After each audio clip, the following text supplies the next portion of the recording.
নমস্কার, welcome back to my channel.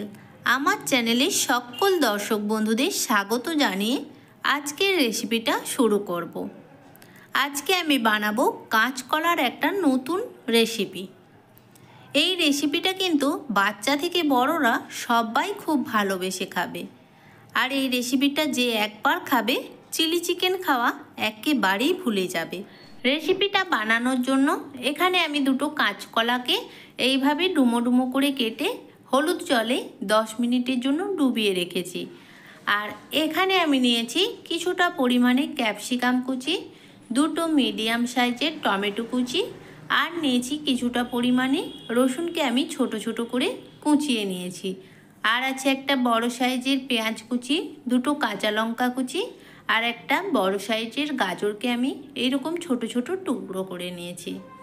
আর আছে কিছুটা ধনেপাতা কুচি।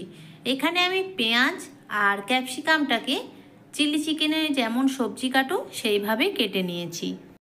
এখন কাঁচকলার এই জলটা 2-3 বার পাল্টে পাল্টে খুব ভালো করে আমি কাঁচকলাগুলোকে ধুয়ে নেব। তারপরে জলটা ঝরিয়ে নিয়ে এর মধ্যে কিছু মশলা দেবো। এখানে নিয়েছি আদা, জিরে আর কাঁচা লঙ্কা বাটা, দিয়ে দিলাম স্বাদ মতো লবণ, হাফ চামচ পরিমাণে হলুদের গুঁড়ো, হাফ চামচ লঙ্কার গুঁড়ো, আর দেবো 2 চামচ পরিমাণে কর্নফ্লাওয়ার আর 1 চামচ বেসন। এখন সব কিছুকে শুকনো করে খুব ভালো করে মেখে নিতে হবে। এতে আর জল লাগবে না, এটা এমনি মাখতে মাখতে খুব সুন্দরভাবে মাখা হয়ে যাবে। এইভাবে মেখে কিন্তু আমি 10 মিনিটের জন্য ঢেকে রেখে দেবো। তাহলে কাঁচকলার ভেতরে মশলাগুলো সুন্দরভাবে সেট হয়ে যাবে।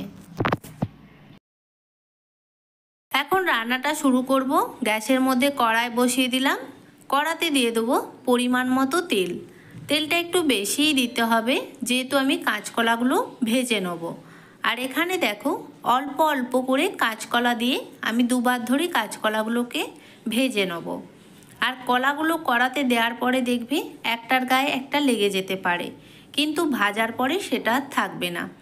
আর এগুলো ভাজা খেতেও কিন্তু বেশ ভালোই লাগে, যেহেতু এর মধ্যে মশলা দেওয়া আছে। আর এগুলো ভাজার পরে কিন্তু খুব ক্রিস্পি হয়, একদম কুড়কুড়ে। তো আমি এইভাবেই বাকি কাঁচকলাগুলোকেও ভেজে নেব।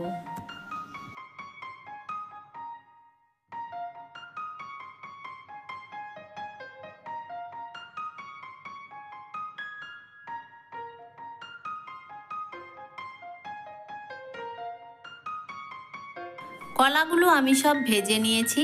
আর কড়া থেকে দেখো তেলটাও কমিয়ে নিয়েছি।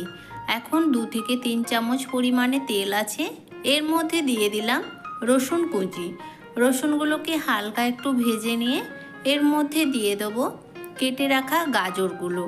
এখন গাজর আর রসুন কিন্তু খুব ভালো করে আমি তেলের মধ্যে ভেজে নেব। গাজর আর রসুনটাকে দেখো ভালো করে ভেজে নিয়েছি, আর রসুনের কাঁচা গন্ধটা কিন্তু একেবারেই চলে গেছে। এখন এর মধ্যে দিয়ে দিলাম ক্যাপসিকাম কুচি, লঙ্কা কুচি আর পেঁয়াজ কুচি। তবে এখানে আমি ক্যাপসিকাম আর পেঁয়াজটাকে খুব বেশি ভাজবো না, জাস্ট 2-4 মিনিট এটাকে আমি নাড়াচাড়া করে নেব।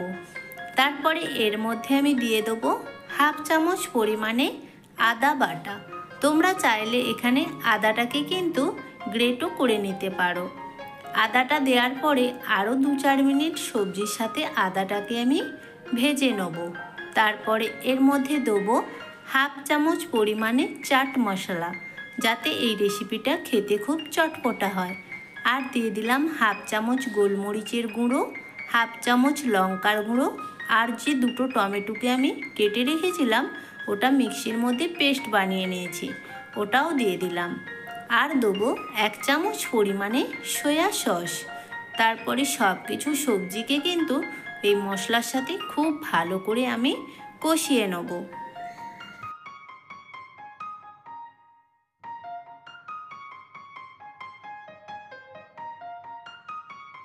মশলাটাকে দেখো সবজির সাথে ভালো করে কষিয়ে নিয়েছি, আর মশলার কালারটাও কিন্তু চেঞ্জ হয়ে গেছে।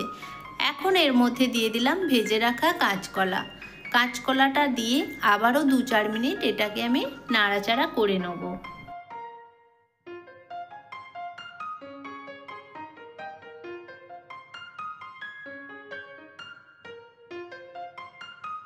এখন আমি এর মধ্যে দিয়ে দেবো পরিমাণ মতো লবণ আর 1 চামচ কর্নফ্লাওয়ারকে জল দিয়ে গুলিয়ে রেখেছি, ওটাও দিয়ে দিলাম। আর ওই বাটিরই 1 বাটি জল আরও এতে আমি অ্যাড করব। তবে জল খুব বেশি দেবো না, এই সবজিটা কিন্তু একদম শুকনো শুকনো হবে। তো সব কিছু খুব ভালো করে নাড়াচাড়া করে এর মধ্যে দিয়ে দেবো 1/2 চামচ গরম মশলার গুঁড়ো আর দেবো কিছুটা পরিমাণে ধনেপাতা কুচি। আবারও সব কিছু ভালো করে মিক্স করে নিলেই রেডি কাঁচকলার রেসিপি। তো রেসিপিটা কেমন লাগলো অবশ্যই কিন্তু কমেন্টের মাধ্যমে জানাবে। আর এই রেসিপিটা কিন্তু বাচ্চারা একবার পেলে বারবার খেতে চাইবে, আর বড়রাও খুব পছন্দ করবে। যদি ভালো লেগে থাকে অবশ্যই একটা লাইক, কমেন্ট আর বেশি বেশি করে শেয়ার করে দিও। আর আমার চ্যানেলে যারা নতুন বন্ধু প্লিজ চ্যানেলটাকে সাবস্ক্রাইব করে পাশে থাকা বেল আইকনটি ক্লিক করে দিও, যাতে সবার আগে আমার ভিডিও তোমাদের কাছে পৌঁছে যায়। তো আজকের মতো এখানেই টাটা, সবাই ভালো থেকো, সুস্থ থেকো, দেখা হবে নতুন কোনো ভিডিওর সাথে।